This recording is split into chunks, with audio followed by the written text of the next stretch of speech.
Hey everyone, and welcome back to the Firefighters podcast, where we seek to develop, inspire, and motivate the world of the emergency services operator through a series of wide-ranging conversations. Now, before we go any further, just hit that rate, follow, or subscribe button on whatever platform you're listening to. It's a key performance indicator for us and helps us reach even more people. Now, here's what we've got for you today. In today's episode, you're going to hear from Fire Chief Jason Caughey from the Laramie County Fire Authority in Wyoming. Jason's got more than 30 years in emergency services and over 2 decades serving as the fire chief. For the past 14 years, he has led Laramie County Fire Authority, a combination department made up of around 120 members operating across 7 fire stations. Alongside his operational leadership, Jason is a published author and an international speaker who focuses on one of the most important tensions in the modern fire service: how we honor our traditions while still leading meaningful change. Jason holds a degree in fire science, the Chief Fire Officer designation through CPSE, and the Executive Fire Officer qualification from the National Fire Academy. Prior to leading in his current role, he also worked as an executive leader in the private sector, which really helps Jason and his thinking around service, ownership, vision, and leadership. Over the years, he's delivered presentations on leadership, culture, and change across more than 25 states and 7 different countries. And what Jason explores in this talk today is something that really sits right at the heart of the modern fire service debate, and certainly is one for me: aggressive tactics, safe outcomes. Because somewhere along the way, parts of the fire service began to frame safety and aggression as if they were polar opposites, opposite ideas. On one side of the argument, you hear that safety culture has gone too far. On the other side, you hear that aggressive firefighting is inherently reckless. And what Jason does really brilliantly in this presentation is step back and ask a really important question. When did we decide those two things couldn't exist together? Jason draws on a survey response from more than 1,600 firefighters, officers, and chiefs. And Jason explores how firefighters themselves define aggressive firefighting and what they actually mean when they talk about safety on the ground. What really quickly becomes clear is that much of the conflict we see in the fire service is not about tactics at all. It's probably about definitions, about culture and perspective. For example, what one firefighter calls aggressive, another might call reckless. What one department calls safe might look overly cautious to another. Because the reality is, and as Jason argues, safe and aggressive firefighting are not opposites. They're part of the same disciplined process of making calculated decisions under pressure in order to achieve the mission. And that mission remains the same, as it always has been, really.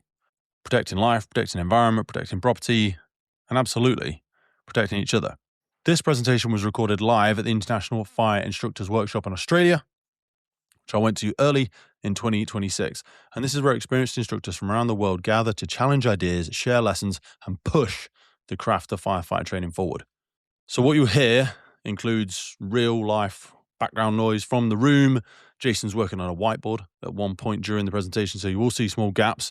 And there's that energy of the conversations, the idea from the crowd, all in real time.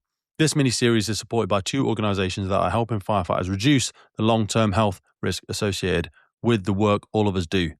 So it's a privilege to bring to you Enduro Protect, that are supporting us because they've developed a particulate blocking range after years of research, trialing, and testing. Their flash hoods, base layers, gloves, socks, and workwear are designed to provide head-to-toe protection against harmful carcinogenic contaminants that we encounter on the fireground every day. Alongside them is D-Wipe Australia and their decontamination wipe, providing firefighters with a fast and practical way to begin removing contamination from skin immediately after exposure, helping reduce the transfer of harmful particulates before they can be absorbed. If we're serious, and if you're serious about improving competence through realistic training and operational experience, we also have to be just as serious about protecting the long-term health of ourselves and our firefighters around us who are doing that work. So jump under here, you'll find links to both of these partners in the episode notes. Now let's get in there with Fire Chief Jason Caughey. I'll see you on the other side. All right, well, just to give you a little bit of brief of how I got here, how I ended up with John and the team, because I came through a non-traditional route too. In the early 2000s, had the opportunity to be introduced to John Taylor, also out of the UK, that was partners with Paul Grimwood and was doing this stuff that the Swedes had been doing in the 90s. And the state of Montana, which is in the western part of the United States, said, hey, you should go look at that. And at the time, I was running the State Training Academy, and they sent me to train with John. Not that John. And From there, that like Ed and the others, we had that aha moment of, holy smokes, I don't know anything. Even after a long time in the fire service, I just didn't know anything. And so that journey brought us to meet a lot of people over the years, and in 2015 to be able to be introduced to Peter McBride. In probably 2014, I met Peter McBride out of the Ottawa Fire Service, who was doing this really cool project in Canada, which then led me to James and John and a whole bunch of other folks. So it's been a long journey. Just a little bit about our organization before we get into it. I realized the importance of my presentation. Any blackjack players in here? Anybody ever played 21 blackjack cards? The most important part on the table is the end person, right? Because they control the outcome of the dealer's hand. The last presenter before lunch controls when you eat. So I understand the challenge of what we're going to do, so I'm going to condense what I need to and try to make a message with you. But I run an organization. I'm fortunate enough to lead a fire department that's a combination fire department in the United States, which is some paid and a lot of volunteer. In relative speaking, small compared to your organization, tiny compared to yours. We cover 1,200 square miles. I have no clue what that is in kilometers, so some of you that are smart can probably figure that out. 1,200 square miles is the size of the state of Rhode Island in the United States. Rhode Island is a very small East Coast state. We do it with 8 stations, and 3 of those stations staffed. Our organization has implemented through the great work of our folks a lot of the business that you guys do. We do door curtains. We do fog nail attacks. We do a lot of things that non-traditional United States fire departments or traditional fire departments in the United States don't do. So we value your expertise and the lessons that you guys have gone through over the years, and how you've implemented the stuff that the Swedes did, and of course the work of all the good people with the Australian Fire Department it's impacting us in the United States. So let's talk a little bit about this. The second piece of what we're going to talk about is talking about aggressive versus safe. And in the United States, that's a big piece, right? We just heard James talk about a compelling story of decision-making that not only he did, but that battalion chief did in the environment that they were presented. And they started aggressive. James wanted to be extremely aggressive, right? He's thinking the bathrooms. Most of you are thinking lunch right now, but he was thinking the bathrooms right then that, hey, we got to make sure or try to get to those bathrooms, which was going to be a very aggressive stance to make the push in that, what do you think, that 100,000 square foot store, roughly? Someplace in there? To make the push to get to that had to have been a very aggressive motion. We balance that with what's safe and what's our risk management look like. So I work for a little company on the side called Fire Rescue One. If you haven't looked at it, please go to their website. It's a media company in the United States that does a lot of really great stuff. They're owned by Lexipol, which is a software company that does a lot of data and LMS for that. But we do a survey every year called What Firefighters Want. And in that survey, this year we did, what is aggressive versus safe? And is it hindering our performance on the fire ground? That survey had about 1,600 participants this last year, and variance from all career to volunteer positions, various on number of years, positions inside of the organizations. So very wide swath of mostly North American fire response. Because it's almost lunchtime, this is going to become an interactive event for you. So one, I walk around to see who's not paying attention. I'm probably going to call on you. No, I won't. But I'm going to have you all stand up. There's an Eminem song from the United States. The real Slim Shady, please stand up. If you consider yourself an aggressive firefighter, by whatever term or definition you have for that, please stand up and stay standing up. If you don't think you're an aggressive firefighter, go ahead and sit down. Perfect. Okay? If you consider yourself a safe firefighter, remain standing. If you consider yourself reckless, careless, and unsafe, please sit down. Surprisingly, this is the same data that we received in the survey. Most firefighters felt that they are aggressive firefighters in nature. but they also felt that they were safe firefighters in nature. So with that, please sit down. The first thing that we come across is, what do we know? What do we know about aggressiveness? What do we know about safe? Sometimes safe can be defined by policy and procedures, SOGs, et cetera, right? Aggressive is a little bit harder to identify. Normally we address that with a tactical assignment, a position, or an ability to do a job. In the United States, we have the National Fallen Firefighters Memorial and the National Fallen Firefighters Association that does great work in developing programs for firefighters and safety and supporting families in line of duty deaths. Also part of the NIOSH, the incident reporting following a catastrophic injury or death in the United States. And their slogan is "Everybody goes home." That slogan's been out for about the last 20 years and has been very popular in the United States as a mantra for what we do. There's been a push the last 5 years, 10 years that maybe that mantra has been taken too far, that now it is associated with nobody goes in, which is not the case. So some interesting perspectives real quick. If you ask an American citizen how big Australia is, what do they say? Any guess? Yeah, it's an island. We're working in collaboration with the Blue Light Show, a national conference and exhibition built around one thing: Blue Light services do better together than apart. I'm going to be there 1st and 2nd of July 2026 at the event, getting involved with those conversations and connecting with people who really care about doing the job better across the blue light sector. I'll see you there. I'm going to go by the door in case I get run out of here. They associate Australia with the size of Hawaii. They really don't have a clue about the rest of the world.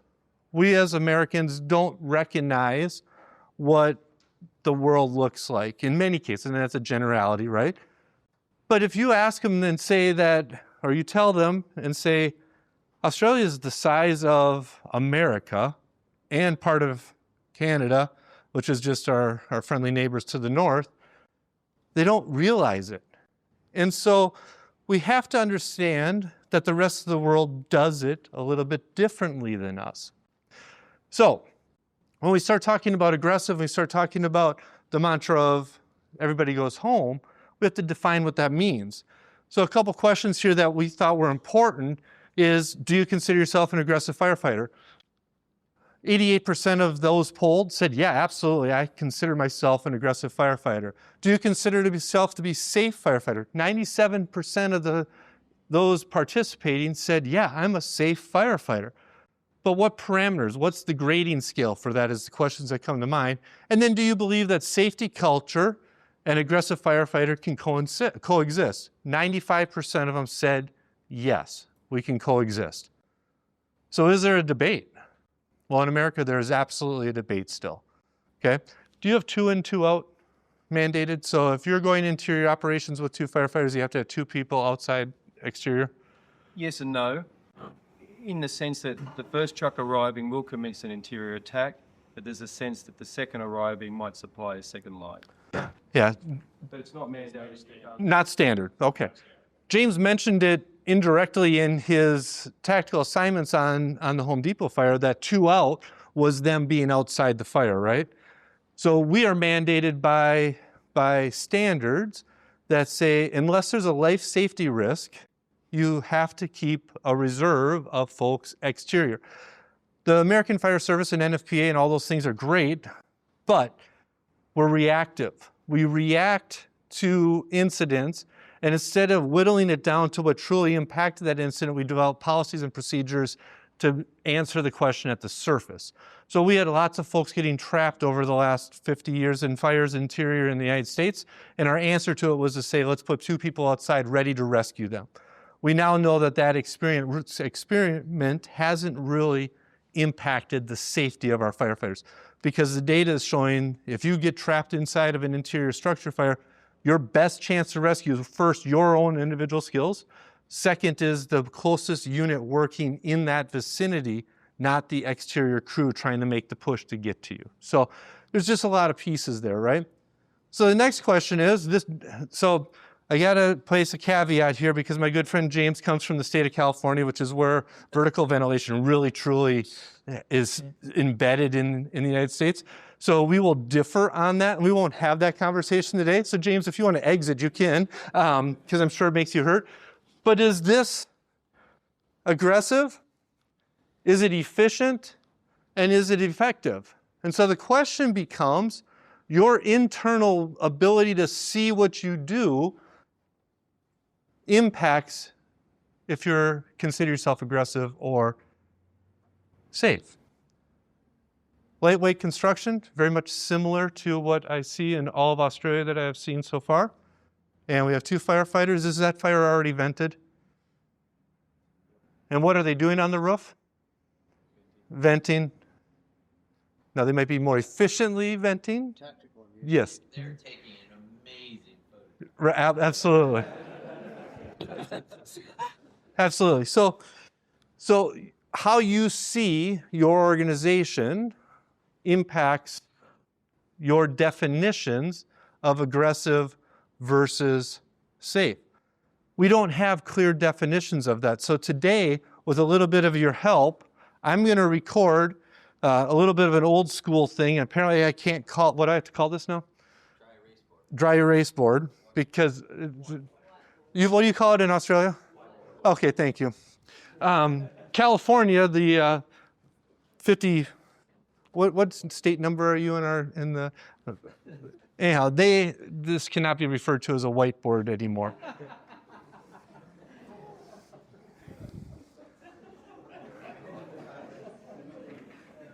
At this moment, I just went, God, I hope this is not a permanent marker. And I know you in the back won't be able to see this. I'm going to record this. I'm going to do a little old school work here. And then I'm going to take a snapshot picture of it. And by tomorrow, I'll have no offense, an AI podcast of your thoughts that we'll be able to share through Stuart and Jared and John to ship out to you. That will be just a little bit of a capture of our conversation this morning before lunch. So, in your words, what does aggressive mean? This is the participation part. And the more you participate, the closer we get to lunch. I'm sorry, what's that? Intentional. Now, I am old, so you might have to speak up. I'm not horse old, but I'm open cab, no seat buckles old. I'm sorry. Now, I already see I'm old. I already forgot what's intentional. All right. What else do we got? Ooh, so we got calculated risk. We might have to define that a little bit. Right. Assertive. Timely. Informed. Ooh. I'm going to put it on there because one thing we do find in fire service, and at least in the United States, is the kitchen table can get a little bit angry or hostile once in a while. So, what else? Confident. Experienced. Anything else? Knowledgeable. We'll put that with informed. Determined. What else? Oh, fast. You said it? Fast. I would have thought that anybody in the New South Wales Fire Rescue would have quoted this mantra that says, we respond fast. That to me is aggressive, right? Speed, how we respond, is important. Proficient. Efficient. Courageous. Okay. What else? Composure. I heard somebody in the back, and I'll come back to the front. Who said it in the back? Proactive. Who else? Composure. Okay, composure, proactive. Equipped.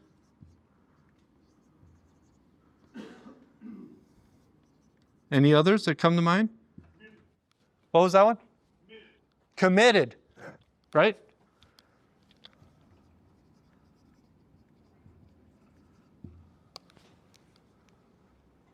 Any others? Let's just talk about those for a second. So if we did that in America today, and I'm not trying to put down our great country, that list would look a lot different. The Brave would be on there. More so, we would probably have vertical ventilation, smoothbore nozzle, 2.5-inch line, and the almighty leather helmet. Those would define aggressiveness. We might also add black-colored turnouts. Okay? None of those words you guys said. No, can I call them black anymore? Yeah. Noir is noir. You all touched on more of emotional states, right? More educational states. So now, by comparison, this can all come together at some point. How do we define safe? Organized, strategic, situationally aware. John, I'm going to come back to yours. Realistic. Experienced. Dynamic. Balanced. Calm. Ooh, who said that one? Conservative. What do you mean by that? I have been wearing Gore-Tex for nearly 2 decades on the front line, working in hostile environments, tackling challenging incidents from firefighting to water incidents and in urban search and rescue environments. Gore-Tex have a well-earned reputation for protecting professionals in the fire and emergency services through their family of highly innovative, waterproof, breathable moisture barriers that exceeds global performance standards and are trusted worldwide. Gore-Tex, going further together. What else do we have for safe? Considered, okay. Compliant, considered. Regulators, did you? No, the mitigators. Okay. Any others before we move on there? How many have been in the fire service more than 30 years? How many have been in the fire service more than 25 years? More than 20 years? More than 15 years? I don't know if it's like this in Australia or other parts of the world, but 30 years ago, American firefighters, rookies, probationary firefighters, were told one thing, and that is to shut up and do as you're told. Was that common 30 years ago in the Brussels Fire Department? Oh, yeah. Maybe still today, I don't know. No. Okay. What did that instill in our firefighters 30 years ago? Nervous, Nervous, apprehensive, apprehensive, irritated, timid firefighters. timid firefighters, compliance. Now, if you were a rookie or probationary firefighter 30 years ago, what most likely you are today, if you haven't retired? You're a timid chief. You're now a supervisor of some level, company officer, battalion chief, executive chief, whatever that is, commissioner. Good chance. What does that equate to your perspective of what the folks do on the line? Could it influence what the folks do on the line? So there's some questions here of how we trained our firefighters. In the Australian Fire Service today and in the World Fire Service today, are you allowed to ask why? Or please share with us why. Yeah. Somewhat? Yeah. Okay. In the U.S. military special forces, we just talked about this. We should be called the mediocre forces, not the special forces. Not giving any to start. You realize that he has a master's degree from Stanford University, which is one of the elite universities in the United States, in biology? That's an education. Yes. Microbiology. Little bug. Yes, little things. When we look at all the pieces of this and we say, what defines our safety? we lose sight sometimes of there's things we can control and can't control on the fire ground, right? So when we talk about our leaders that are seeing a world where they weren't explained why, and now a John McDonough comes into the fire service X number of years ago, I'm not even going to say how many, and he introduces the stuff that the Swedes were doing. What do you think most of his bosses said at that time? Probably a lot of fear, right? Because they didn't know it, they didn't understand it. As leaders, if you haven't kept up with the changing times, you become uncomfortable. And when you become uncomfortable, the easier thing to do is to be less aggressive in some forms. Where's my friend from? Tanzania?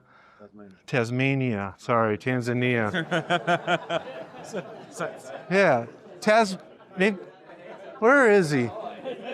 There he is. No, it's anyhow, one of them yesterday, it wasn't you, it was you, had a Smith sunglasses shirt on, right? Smith Optics. Everybody familiar with Smith sunglasses? Everybody familiar with what a polarized lens is? What's a polarized lens allow you to do? Clarity over water, right? It changes the reflective. It blocks out a certain light wave so that you can see into water if you're a fisher person or a skier or whatever, right?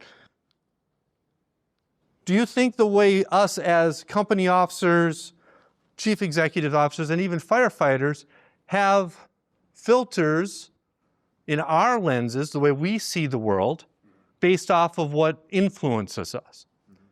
So like that polarized lens, there used to be a sunglass company, there is a sunglass company called Maui Jims, made out of Hawaii, and they had a parrot, a bright colored parrot. And if you put a polarized lens on, you got to see the vibrant colors of the parrot. And if you took the polarized lenses off, you saw a disheveled parrot, right? So do you think that our history has influenced the way we see the world and the way we see if we're aggressive or not aggressive? Okay? So we have to remember that. In the United States, we struggle with that a little bit because a lot of times we attach aggressive, all of these words that you used, to an identity. And that identity is represented by what we do on the fire ground. Okay? Does that make sense? Aggression is a toxic word. Very much so. Would you consider yourself aggressive? You're not meek and mild, For right? me, I wouldn't consider it. Neither will my wife and my daughter, but most people probably would. Yeah. If you walk in this room, what do you think 90% of people would say about you? Just your physical stature. Oh my God. Yeah, I'm going to step over here again. Just a little bit farther away. Physical stature, though, right? Aggressive. Paul Cricks, my division chief of operations, has been with me, and he's been with me for, 13, 14 years now, and been traveling with us. He would probably say I'm an aggressive ass, something, not assistant, but probably because I can be forward and aggressive. But on the fire ground, I have to remember that risk module. And when we look at being safe, it really comes down to a lot more things than that. It comes down to training, being proficient with our skill sets. My mom and dad were educators. My dad taught high school math. My mom taught special education. I probably learned more from my mom on special education than I did from my dad. No, actually math I'm actually good at. Spelling, not so good. Proficiency, sets and reps, being proficient with your skills, those basic skills, provides you to have less conscious thought on what you're doing under stress. Think about that for a second. If you have to think about what you're doing when you're under stress in a stressful environment, which is interior operations, if you have to think about the task level skills, the muscle skills, that's creating a drag on your ability to see and comprehend what's going on around you. In the video that James showed, they were making conscious efforts about what they were seeing. But that nozzle person, because of the weight of a 2.5 and the flow that they were flowing, was really only focusing on two things. One, holding that nozzle down so it didn't get away from him, and hopefully maybe trying to get some water up where he needed to, right? If you had tasked them with more of a high fidelity piece of knowledge right then, or thought process right then, probably wasn't going to be able to comprehend it, right? Because all they could do was focus on that. That comes back to our safety piece. If we're proficient and well-trained, it clears up our ability to do more during that environment. Now, Paul Cricks and I came a couple days early, and we decided to rent a car in Australia here. And I had rented a smallest car I could, knowing that traditionally that's important in Europe and in other countries. They said, well, we upgraded you. And I said, great. Well, they gave us a little bigger car. Well, you all drive on a different side of the road than we do. I won't say it's the correct side or not the correct side, but you drive on a different side of the road. So every intersection, Paul and I would verbalize left side of the road. Because if we were taking a turn in that intersection, my natural behavior would be to go to the right side of the road. So I had to have a conscious effort to think about my own personal safety right then, which then distracted me from navigating. More so, it distracted me from windshield wipers versus turn signals. I assume that if you see somebody on a sunny day driving with their windshield wipers on and off, you probably go, those damn Yankees, right? Because they're turning on their turn signal, but they get the windshield wipers. But we had the conversation in the car that day, right? About what does sets and reps do for you as a firefighter. And they're diminishable. By the end of this week, I will be great at turn signals on a right-handed drive vehicle. But what will happen when I get in my F-250 at the parking lot of the airport in the United States? Guess what I'm going to do in that vehicle for the first 15 minutes of driving? I'm going to clean my windshield wipers trying to make a turn, right? Because without sets and reps and without that back to the basics philosophy, we get lost in our world. We can't be safe if we're not proficient with the skill sets that we can control in a controllable environment. I consider for my organization the controllable environment, the non-negotiables for us are the stuff that we can control, which is from the apparatus bay to the curb in front of the occupancy that we are responding to. From the curb to the front door, I can still control that. From the front door in, that's where highly proficient, highly trained, very qualified thinking firefighters can continue to operate safely. Question for you. Do you have a policy on seatbelt wearing? Yes. What is it? Wear it. Okay. Do we wear it always? No. You know, you're violating your policy, probably a state law or country law too. Why? I'm getting ready. Because you're getting ready. Okay. It is beyond a privilege to be able to bring the Firefighters podcast to you, and we are so grateful for every single person that supports, listens, shares, and follows our journey. And to help us keep doing it, create more, reach more guests internationally, and make the podcast sustainable, we're asking for you to help. And to do this, we've set up a Patreon page. By joining our Patreon community, you will get access to every single full episode archive we have ever made. Now, hundreds and hundreds of key documents that we've got in there on fire behavior, firefighter health, cancer risks, incident debriefs, and so much more. So if you feel like you want to join the Patreon crew and help us make this possible, head to patreon.com/TFFPC or check the link in any episode podcast notes. So I had that same response. So I will tell you that we have internal AI monitoring cameras in our apparatus. Now the guys love them. Oh, they love them. My deputy chief actually does love them because guess what he gets to do all night long? Got an alert. Who's driving? Paul will attest to it. They can tell if you don't have your seatbelt on. It actually gives us an alert. No seatbelt on. I didn't think we had a seatbelt problem. It's been our rules for as long as I've been there. And I thought, there's no way they're not wearing their seatbelts. No way. Guess what they do? Not always wear their seatbelt.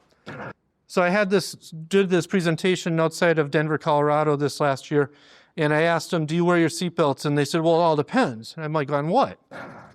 And I asked them, do you have a state law that says that you must be seatbelted in a motor vehicle when you're driving? They said, yes. I said, do you have a department policy that says you must be seatbelted while in a moving apparatus? They said, yes. I said, so then what's the depends? And they said, well, if we just got off a medical call and we get toned out for a structure fire, we got to get ready. And I said, yeah, you're right. Have you ever thought about just stopping? If you're proficient with you guys call it PPC, we call it PPE. Okay, if you are proficient with your PPE, how long should it take you to dress out and put your kit, get ready to go if you stopped on the side of the road? 30 seconds? Is that worth your safe response or not responding safely to that incident? So that was the question. And the officer that was challenging me on it said, God, I never even thought about just pulling over. It takes you longer to get out of the recliner. What do you guys call them, recliners? It takes you longer to get out of the recliner and get to the apparatus than if you were already en route coming back from a call where you're on the street in the vehicle to stop for 30 seconds and put your gear on. That response time is totally different. It never even dawned on. So I challenge you to be able to control what you can control. And being able to control what you control is always wearing your PPE, always wearing your SCBA, always wearing your gloves. I was just outside here, and I don't know if those are new recruits that are doing some brush fire training out there with they had a little lighter weight gear on, a lighter glove on, rolling some hose. Guess what they had on? They had their helmets on, their chin straps on, and they had their gloves on and their full PPC. Does that level of accuracy transition to once they get into the station, or does it start to diminish over the years when you're in the station? It depends on the leadership at the station.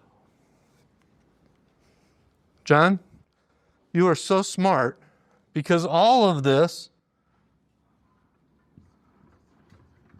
comes back to one thing.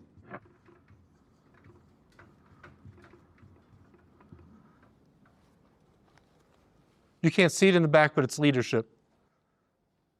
Leadership of yourself. So, as our good friend Peter said, being physically fit for duty. That's mentally and physically. That's a self skill. That's us saying, I'm going to be responsible and have ownership for myself to make sure I'm safe by being fit. Leadership at an organizational or company level, if it's your apparatus. I think Lucas was telling us that most of the troops on his engine company and his station right now are 2.5 years and younger, right? That's a big deal. A couple years. What's that? 2.5 years would be a dream, he says. Well, there's a different leadership that he's got to do, right? Not only does he have to teach them the fire stuff, he probably has to teach them how to fold their clothes, do dishes, make their bed, all those other things.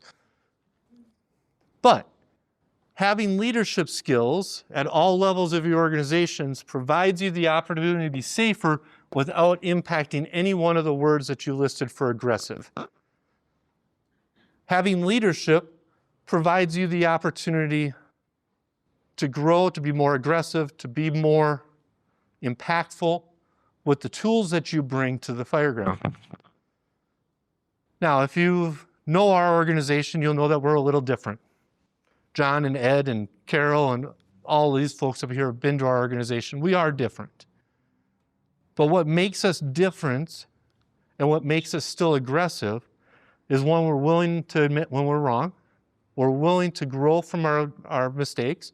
We're willing to look at research and gain perspective, because when we're willing to do that, we're willing to be better. There's two pieces. Are there cricket players or rugby players in here? I have absolutely no knowledge of either of those sports. But if you want to be good at those and you only scrimmage against your own team, could you be the best player on it's called the pitch, right? Is that the ground that they perform on? No. Cricket pitch? Thank you. Football field. Football field, okay. So If you only scrimmage yourself and you only participate with the neighboring 2 or 3 stations on a regular basis, you might be the best at that position. It's when you gain perspective, when you get outside of your neighborhood and you go visit the biggest city in Australia. Don't tell Sydney. When you get out of your own area and you see and you gain perspective, it provides you to self-judge and perform against other people. That allows you to see what areas of deficiency you have, to see and challenge yourself to be better. We do a little thing with our training to improve our safety and to improve our aggressiveness, and then we put stopwatches on our events. We have minimum performance timelines on every skill on the fire ground. That way we have a mechanism, a metric, to be able to judge our performance. That allows us to operate faster, to respond fast, one of your statements. That allows us then to be more aggressive because the stopwatch is running on that fire. We know today that the fires are burning exponentially faster than they ever have before because of our partners in Sweden that developed IKEA furniture and all the other stuff. So if we're not fast, so timely under aggressive that you listed, and we're not fast because we haven't tested ourselves against others, that limits our ability to be safe. And I'm going to close out here because I know we got lunch. I'm going to talk about one last thing. I introduced myself as the Fire Chief of Laramie County Fire Authority and the Senior Fire Advisor for Fire Rescue. My job is not that. Somebody's probably like, he's having a senior moment right now. My job is actually the people chief. I don't get to play with fire very often, although 2 weeks ago, Paul Cricks, I got to be first on scene and run command of a loser of a structure fire, right? Paul Cricks got into my command vig and says, well, you still got it. I'm like, no, I screwed up a whole ton of stuff in this process, but nobody got hurt. But I'm a people chief because besides the really cool stuff that our sponsors have and the equipment they give us, and besides the really cool stuff in our engine bays and our stations, the most important focus I have is our people. And if I focus on our people, then they can focus on being great. And so when we focus on our people who serve people, and the people they serve is who? Our community, right? Then they can be great. I don't have to be there to micromanage them because they live that lifestyle of being proficient, being effective, being safe. And I'll tell you, we screw it up more than anybody. I just told you I thought we never had a seatbelt problem, but we do. We're addressing it. Never told you that we had a cancer reduction problem. We do. We're addressing it. It takes effort. But if we lose sight of what we're supposed to be doing, which is focusing on our people, developing our people, growing our people, providing them ownership, then they can be safe, then they can be aggressive, and then they can serve our people better. So with that, be expecting an email in the next couple days of a podcast generated from this stuff. I hope you enjoy it. I hope you enjoyed a little bit of time, and I think that provides us an opportunity to get to lunch. So thank you. Well, that's it for today, folks. Hope you took a lot away from that episode.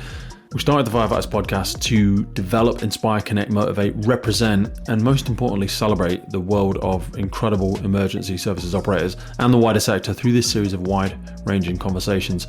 We really love creating this podcast and bringing it to so many people.